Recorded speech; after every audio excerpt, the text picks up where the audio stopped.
Pastor Greg here with Braxton and Dimitri, and we are here to just talk with you and give you some practical tools that you can use as we deal with the situation of today. With the shooting and all that it involves, it kind of shakes our town. We think of this happening elsewhere, not here, but it has happened here. And so we want to just give you a few things that you can do that can really help during the next few hours as you gather together at home tonight. First of all, I want to talk to you as adults. Would you do me a favor? Would you first pray? Would you pray for this situation? Pray for all involved. Would you stop and just ask God to intercede? And tonight, this is Tuesday, tonight at the church at 6:30, we will be having a time of prayer for anyone who can come, and you are invited. We'll pray for a while, and then you can come and go as you need, but we just want to invite you to do that. Secondly, if you are overwhelmed, if you are just saying, I'm struggling, please reach out. The three of us would love to spend time with you and pray with you, or do whatever we can to encourage you, or if you are seeing a counselor or something like that, reach out to them. This is a big deal. Also, please check on your family. Please check on your neighbors. Please check on your church family. Give a few calls, do a few texts, check on people, because some people may be so overwhelmed by what happened that they just can't function. So please look out for each other. But we want to take a moment, and I have Braxton and Braxton and Dimitri with me, and we're going to talk about some basic things that you can do if you're a family and you have children or youth at home. First thing we want you to do is listen. Your children may have been locked down today, or they may have heard some things over the radio or on their social media platforms, and talked with a friend or something, and they may be just kind of freaking out. So listen to them tonight. Tonight, as they talk, listen to all the details. Don't rush them. Let them share what's ever on their heart. It's kind of like a debriefing. So let them just pour out. Braxton, what would that look like for a teenager? How could you get a teenager to talk to you? Yeah, it can be challenging because it depends on their personalities and stuff, but just asking those kind of questions like, what are you feeling right now? And not letting them kind of isolate and go on their own, but really asking some questions that will draw them out to have those kind of conversations. And also be okay with, I don't know, like how I'm feeling. They might not know how to process what they're feeling. And just being there, your presence there, can just communicate your love and your value of them, and even pray in those spaces too. If it's just kind of awkward, it can be awkward at times, but just kind of checking in. How are you doing? How are you feeling? How can I help you is a good question too, to process through things, and even sharing how you're feeling. You want to use discretion and stuff can help them open up a little bit as well. Now, Dimitri, children are different. Their attention span's a lot shorter, so they might want to talk for a minute and a half, and then can I go play, or can I have ice cream tonight? So what are some things you could do to help a child open up? Yeah, so a good lesson really is the value of emotional health. And children, unlike teenagers, are at that beginning stage of learning that. So asking similar questions, but with the understanding they may not know as much. They know something was wrong. For them, school was probably a weird day, but hearing all the details, a lot's probably going to come out in about a minute and a half. Right. Listening to all of them intently and showing the appreciation for them and the care for them, and then when they're ready to go play, maybe do that with them tonight. And by play, it might be playing with their toys and talking through it with them, having them draw. That's another great way.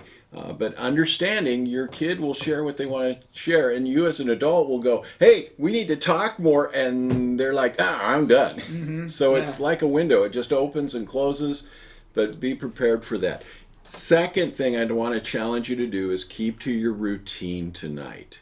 Don't vary it. Children need, especially children, but even teens, they need routine. So please stick to your routine. Third thing I want you to know is you have to model how to handle these type of situations. They will take their cues from their parents. If their parents are upset, if their parents are scared, if their parents are worried, then they're going to be scared, worried, and upset. So stay calm. And they need to watch something too in staying calm when it comes to your discussions with each other, with you as parents. Why, Dimitri? Why? Well, with your spouse or significant other, you might be talking about what happened today, and your kid may know tremendously less than you. So if you're talking and communicating to your spouse that this is a large deal, those little ears will hear that, and they will feel that. I would encourage you to be mindful about what you talk about and exactly what you say with your significant other as well as to your child. And what about you, Braxton? What any ideas for parents of teens? Yeah, it depends like where they're at. If you have a 6th grader versus an 18-year-old, your conversations are going to be way different. 6th grader is going to be very close to kind of more of an elementary discussion, so you just want to be very big idea, like, hey, this bad thing happened, we could be praying, but again, maybe you and your spouse need to like have that conversation when you're in bed tonight with each other and just say, hey, here's how I'm feeling, and if you don't have that time to process with your spouse, you need to take time to do that. But with an 18-year-old, you could have a completely different conversation. So just being aware of where is your student at with that? Where is your kid at and what they're able to handle? You know your kids better than most people do. And so just being aware of that and conscious of what you're talking about and the details. Big ideas, it's good to talk about kind of broad brush and not specifics. And again, make sure you're emotionally under control and not a rage monster or anything like that. So, because they'll pick up on that. You just want to make sure you're stable and calm when you're having those conversations with your kids. Also, I want to suggest controlling the media tonight. Yes. Television, please keep it off or keep it on a planned movie. Not watching the news 24/7.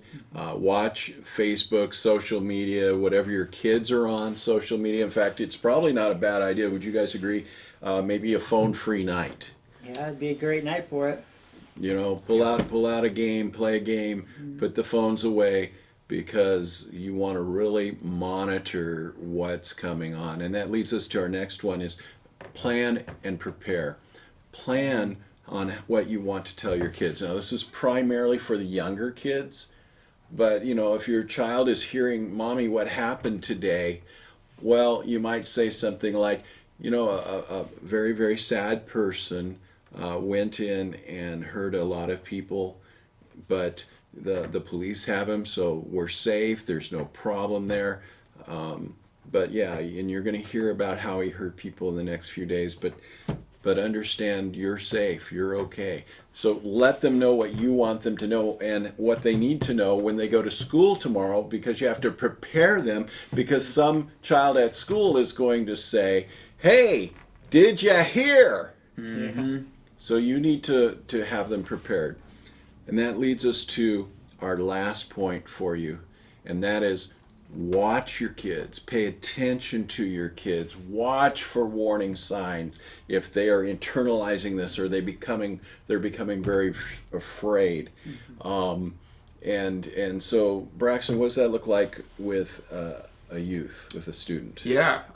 So it's kind of like just in general too. You always want to make sure your student, you're aware of warning signs and things. Anxiety is a huge thing that culturally is a huge problem that teenagers are navigating.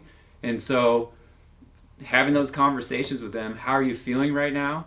bringing those things to light will help. But if they really disconnect, if they isolate, if they're just in their room all night, those would be signs that I would look for. And just knock on the door like, hey, I'd love to hear about your day and just have a conversation with you.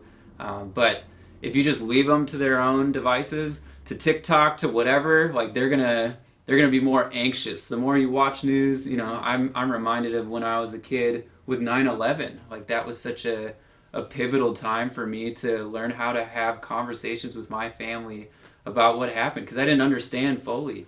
And so just having those conversations with your teens is going to help those warning signs not be an issue. And so just be aware of like, how are they responding? How are they different today than maybe yesterday?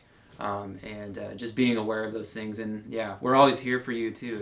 If you need us, we can chat with you and help you with that. And for children, it can be afraid of going to bed, being extremely anxious, Yes. Not eating, wanting to make sure that doors are extra locked, or even setting up their toys so nobody can get to them, things like that. Watch for those type of signs. And Dimitri, if they see something, they should not be afraid to do what? They need to reach out for help. Yeah. Help. You can call here. We can refer to some really good counselors we've built relationships with, or we can pray and talk with you, but don't be afraid to get help. Now, this has been a longer video than normal, but this has been a very different day than normal. So know we love you. Know we are praying for you. Know we care about you here at Buffalo Free. Absolutely. And hug your kiddos tight tonight and just be together as a family and treasure that time because you just never know. Yep. All right. Thank you for watching. Hope this was helpful. We're going to try to put together a follow-up video later in the week to give you some more ideas depending on how things go. So keep your eyes open for that. Thanks. Thank you, guys. Thank you. Bye.